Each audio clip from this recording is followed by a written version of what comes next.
Dear students, हम संसाधन भूगोल के अंतर्गत खनिज संसाधनों के बारे में अध्ययन कर रहे थे। खनिज संसाधनों के अंतर्गत हमने सबसे पहला जो संसाधन यानी सबसे पहला जो खनिज पढ़ा वो है लौह अयस्क, जिसके प्रकार और लौह अयस्क होता क्या है, उसके क्या उपयोग है, इसके बारे में हम पढ़ चुके हैं। आज के व्याख्यान में हम बात करते हैं लौह अयस्क के उत्पादक देशों के बारे में। जैसे कि लौह अयस्क जो है उसका हमारे इस पृथ्वी के निर्माण में बहुत ही अधिक योगदान है। अगर संपूर्ण पृथ्वी के निर्माण की बात करें तो 35% जो है वो लोहे का अंश है, जो सबसे ज्यादा है इस पृथ्वी के निर्माण में। इसके अलावा अगर भूपटल यानी पृथ्वी की ऊपरी सतह की बात हम करते हैं तो इसमें जो है वो लोहे का हिस्सा है मात्र 5%। लौह अयस्क के उत्पादन की दृष्टि से सबसे पहले रूस देश जो था वो बहुत इम्पोर्टेंट स्थान रखता था अपना, यानी उसका फर्स्ट स्थान था।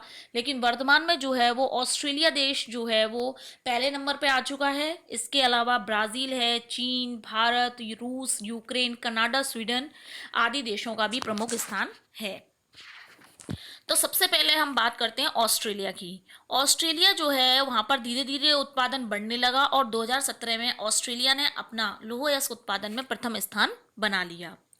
इसके जो प्रमुख क्षेत्र हैं जहाँ पर लौह अयस्क का उत्पादन होता है वो हैं पिलबारा क्षेत्र में mount Tom rice, mount Neumann तथा इसके उत्तर में माउंट गोल्डर्स वर्थी। इसके अलावा कुछ अन्य क्षेत्र भी हैं जो हैं क्लीवलैंड, तस्मानिया, दक्षिणी ऑस्ट्रेलिया में स्थित मिडिल बैंक रेंज और आयरन नॉब और सिडनी। अगर हम यहाँ से निर्यात की बात करें तो जापान को जो है वो सबसे ज़्यादा निर्यात ऑस्ट्रेलिया से ही किया जाता है। दूसरा स्थान है लोह अयस्क उत्पादन में ब्राज़ील का। ब्राज़ील जो है वो दक्षिणी अमेरिका का प्रमुख लौह उत्पादक देश है। यहाँ पे दो जो है वो मुख्य खनन केंद्र हैं, एक तो है मिनास गेरास और एक है माउंट इताबरा। इसके अलावा काराजोस और इंडियन जमात भी इम्पोर्टेंट हैं। ब्राज़ील से अगर हम निर्यात की बात करते हैं तो ब्राज़ील से यूएसए, ब्रिटेन, जर्मनी और फ्रांस के लिए निर्यात किया जाता है। लौह अयस्क में तीसरा स्थान है चीन का। यहाँ पर चीन में जो है वो निम्न कोटि का लौह अयस्क मिलता है, जैसे कि लिमोनाइट और सीडेराइट प्रकार का। इसके जो प्रमुख क्षेत्र हैं उसमें सबसे पहला है दक्षिणी मंचूरिया। दक्षिणी मंचूरिया चीन में जितने भी लौह अयस्क के भंडार हैं उनका 50% जो है वो दक्षिणी मंचूरिया में है। और दक्षिणी मंचूरिया में तीन प्रमुख क्षेत्र ऐसे हैं जो कि लौह अयस्क में अपना महत्वपूर्ण स्थान रखते हैं। वो हैं अनशान, चिल्लिंग तथा पेंकी। अन्य क्षेत्रों की बात करें अगर हम चीन में तो अन्य क्षेत्र हैं हेनान द्वीप, चाहर, होनान, हुपे, शांतुंग अंतरीप, हैकाऊ, कासू, शिकांग, ग्वेची, आंतरिक मंगोलिया, खुयुआन और वुहान क्षेत्र। इसके बाद जो चौथा स्थान आता है वो आता है हमारे भारत का। भारत जो है वो लौह अयस्क की दृष्टि से बहुत ही इंपॉर्टेंट स्थान रखता है, यानी इसका चौथा स्थान है विश्व में। यह है लौह अयस्क के, अगर हम जमाव की बात करें तो लौह अयस्क के जमाव की दृष्टि से यह विश्व में सबसे बड़ा देश है, यानी यह जमाव सबसे ज़्यादा मिलता है।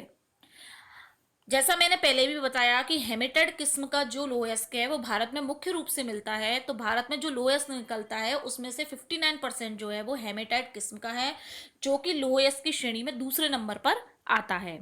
अगर हम इसके प्रमुख क्षेत्रों की बात करें, जैसा कि आप कुछ चित्र में भी देख सकते हैं, आपके सामने एक मैप है जिसमें विभिन्न प्रकार की आकृतियों के माध्यम से अलग अलग जो भारत के उत्पादक क्षेत्र हैं उनको बताया गया है। जैसे कि सबसे पहला है इसमें झारखंड, ओडिशा, पेटी, यानी जिन क्षेत्रों में आड़ी लाइंस खिंची हुई हैं वो झारखंड, ओडिशा, पेटी के अंतर्गत आती हैं। झारखंड की जो है मुख्य क्षेत्र सिंहभूमि क्षेत्र, जहां से सबसे ज्यादा लोह अयस्क की प्राप्ति होती है। दूसरा है हमारा छत्तीसगढ़, महाराष्ट्र, पेटी। सिंपल छोटी छोटी डॉट लाइन से इसको मैप में दिखाया गया है, आप देख सकते हैं। उसमें एक तो दे रखा है बस्तर का बैली डिला और एक दल्ली रजहरा क्षेत्र, जो कि छत्तीसगढ़ में बहुत ही इंपॉर्टेंट जगह है लोह अयस्क के उत्पादन में। तीसरा आता है जो चेक्स के माध्यम से दिखाया गया है वो है कर्नाटक, पेटी। और कर्नाटक में है चिकमंगलूर, चित्रदुर्ग और बेल्लारी। इन तीनों स्थानों पर जो है वो लोह अयस्क प्रमुखता से मिलता है। अगली पेटी है तमिलनाडु पेटी, जो कि आड़ी लाइनों के माध्यम से दिखाई गई है। इस तमिलनाडु पेटी के अंतर्गत भी जो है वो लौह अयस्क का उत्पादन प्रमुख रूप से किया जाता है। और लास्ट है गोवा रत्नागिरी पेटी, जो कि सीधी लाइनों के माध्यम से चित्र में दिखाई गई है। तो इसके इस चित्र के माध्यम से आप समझ सकते हैं कि ये जो 4-5 पेटी हैं जो कि इसमें दिखाई गई हैं वो किस किस स्थान पर हैं और किन किन स्थान पर इसका वितरण पाया जाता है। अब भारत के पश्चात हम बात करते हैं एशिया के अन्य भी कई देश हैं जिनके अंतर्गत लौह अयस्क का उत्पादन होता है। इसमें है उत्तरी कोरिया का मुशान क्षेत्र, मलेशिया का त्रेगानु, पेराक, केलातान एवं जोहेर क्षेत्र, फिलीपींस में दवाओं का माटी क्षेत्र और मिंडनाओ एवं समार क्षेत्र। अगला जो हमारा देश है वह है रूस। 1979 तक रूस का जो है वो प्रथम स्थान था लौह अयस्क के उत्पादन में, लेकिन वर्तमान में इसका स्थान जो है वो 5वां हो चुका है। अगर हम इसके प्रमुख उत्पादक क्षेत्रों की बात करते हैं तो ये है, सबसे पहला है यूराल क्षेत्र।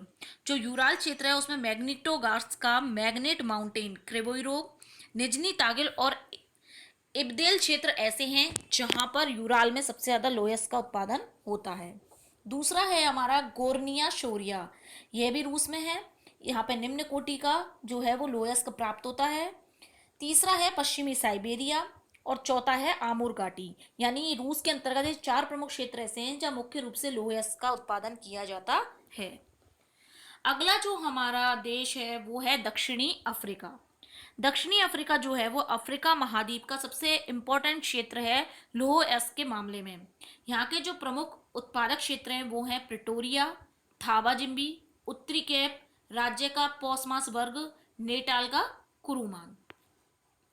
जैसा कि आपको एक चित्र दिखाई पड़ रहा है, इस चित्र के अंतर्गत जो गोले हैं, गोल गोल गोलों के माध्यम से लौह अयस्क केंद्र दिखाए गए हैं। जैसा आप चित्र में देख सकते हैं, अंगारा है, कुजवास है और उसके बाद में जो प्रमुख लौह अयस्क प्रदेश है यानी जहां से लोहा निकाला जाता है वो आपको लाइनिंग के माध्यम से दिखाया गया है। तो इसमें सारे रूस वाले क्षेत्र जो हैं उसके लौह अयस्क उत्पादन क्षेत्रों को सम्मिलित किया गया है।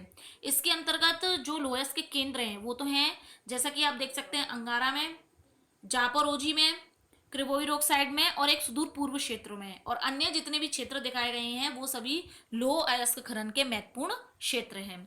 तो जब हम कभी भी किसी भी क्षेत्र का वितरण दिखाते हैं, किसी भी वस्तु का हम विश्व में या भारत के संदर्भ में वितरण दिखाते हैं, तो ये ज़रूरी होता है कि हम पेपर में अपनी आंसर शीट में जो है उसके साथ में उसका नक्शा भी बनाएं।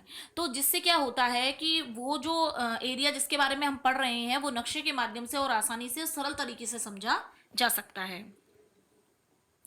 अगला हमारा है यूक्रेन। जैसा आपने चित्र में भी देखा, क्रिवोईरोग जो है वो यूक्रेन में उत्पादन की दृष्टि से प्रथम है और संचित भंडार की दृष्टि से इसका जो है वो दूसरा स्थान है। इसके अलावा यहाँ पे कर्च अंतरीप भी है जो कि मुख्य उत्पादक देश है। और जो यूक्रेन क्षेत्र है यानी यूक्रेन जो देश है उसमें 50 अरब जो है वो संचित भंडार है। अगला जो हमारा क्षेत्र है वो है संयुक्त राज्य अमेरिका। संयुक्त राज्य अमेरिका जो है उसका पूरे विश्व में 9वां स्थान है लौह अयस्क के उत्पादन में। इसमें संपूर्ण विश्व के कुल उत्पादन का 2.45% जो है वो उत्पादित किया जाता है और 90% से अधिक जो है वो यहाँ पे हेमेटाइट किस्म का लौह अयस्क मिलता है। इसके अगर प्रमुख क्षेत्रों की बात करते हैं तो सबसे पहला है सुपीरियर झील क्षेत्र। जिस सुपीरियर झील क्षेत्र में एक खान है मैसाबी खान, जो विश्व की सबसे बड़ी खान लौह अयस्क की खानों में से एक है। अन्य जो सुपीरियर झील के क्षेत्र में आते हैं वो हैं बर्मिलियन, गोजेविक, मार्क्वेटी रेंज, मिन्नेसोटा राज्य में स्थित कुआना क्षेत्र, विस्कोसिन, मिशिगन राज्य का मिनीमानी क्षेत्र। दूसरा जो प्रमुख क्षेत्र है वो है दक्षिणी पूर्वी प्रदेश, जिसमें भी हेमेटाइट किस्म का ही लौह अयस्क मिलता है। इसके प्रमुख 2 क्षेत्र हैं, अलबामा और बर्मिंघम। तीसरा जो है वो है दक्षिणी पश्चिमी एवं पश्चिमी क्षेत्र। इसमें मुख्य रूप से आते हैं कैलिफोर्निया, वायोमिंग, आयरन माउंटेन तथा डेजर्ट माउंटेन और डेगरफील्ड आदि। उसके बाद जो चौथा क्षेत्र है जो कि संयुक्त राज्य अमेरिका के अंतर्गत आता है वह है उत्तरी पूर्वी एवं जो अन्य क्षेत्र हैं। इसमें आते हैं Newland, New York, Pennsylvania, New Jersey और इसके अलावा कार्निवल और डॉगरफील्ड। अगला जो हमारा देश है वो है कनाडा। कनाडा का लौह अयस्क उत्पादन में 8वां स्थान है। इसकी जो लोहे की खानें हैं वो मुख्य रूप से Ontario, Labrador, Nova Scotia, Quebec, British Columbia तथा न्यू फाउंडलैंड आदि देशों में है। इसके बाद में जो हमारा अंतिम और लास्ट उत्पादक क्षेत्र है वो है स्वीडन। स्वीडन जो है उसमें यूरोप महाद्वीप के सबसे ज़्यादा लोहयस्क के भंडार हैं। यहाँ पे मैग्नेटाइट जो होता है वो उस किस्म का लोहयस्क निकाला जाता है। इसके जो प्रमुख उत्पादक क्षेत्र हैं वो हैं किरुना और गैलीवियर। तो इस तरीके से हमारे पूरे विश्व में जो है वो 10 इम्पोर्टेंट लोहयस्क उत्पादन केंद्रों के बारे में हमने बात करी, जहाँ से सबसे ज़्यादा लोहयस्क की प्राप्ति की जाती है। इसके अलावा कुछ अन्य छोटे छोटे क्षेत्र भी हैं, जैसे कुछ यूरोप में हैं, कुछ एशिया में हैं, जहाँ पर जो है वो लोहयस्क का उत्पादन होता है। जैसे कि हम यूरोप के देशों की बात करें तो इसमें स्पेन है, लाइबेरिया है, फ्रांस है, जिसके अंतर्गत लोहयस्क का खनन प्रमुख रूप से किया जाता है। अब हम बात करते हैं लोहयस्क के अंतर्राष्ट्रीय व्यापार के बारे में। अंतर्राष्ट्रीय व्यापार का मतलब ये होता है कि विश्व के किन क्षेत्रों से लोहयस्क का आयात और निर्यात किया जाता है। आयात का मतलब होता है किसी अन्य क्षेत्र से वस्तु को मंगाना, और निर्यात का मतलब होता है अपने देश में उत्पादित होने वाली वस्तु को दूसरी जगह पहुंचाना। तो जापान जो है वो विश्व में प्रथम स्थान पर वह देश है जो कि लोहयस्क का सबसे ज़्यादा आयात करता है। 90% जो है ये आयात करता है यानी मंगवाता है। दूसरा स्थान आता है संयुक्त राज्य अमेरिका का आयात करने में। अगर हम प्रमुख आयातक देशों की बात करें, यानी ऐसे देश जो विश्व के अन्य देशों से लोहयस्क मंगाते हैं, वे हैं Germany, Britain, Poland, Italy, Belgium आदि। और अगर हम निर्यातक देशों की बात करें, यानी वे देश जो कि अन्य देशों को लोहयस्क बेचते हैं, वो है Liberia, Venezuela, Brazil, Bharat, Chile, Peru, Sweden, Australia, Mauritania आदि। तो इस तरीके से हमने जो है वो लोहयस्क के बारे में पढ़ा, कौन कौन से इसके उत्पादक क्षेत्र हैं, कहाँ इसका आयात निर्यात किया जाता है। अब हम अपने अगले लेक्चर में पढ़ेंगे अगले खनिज के बारे में जो है मैंगनीज।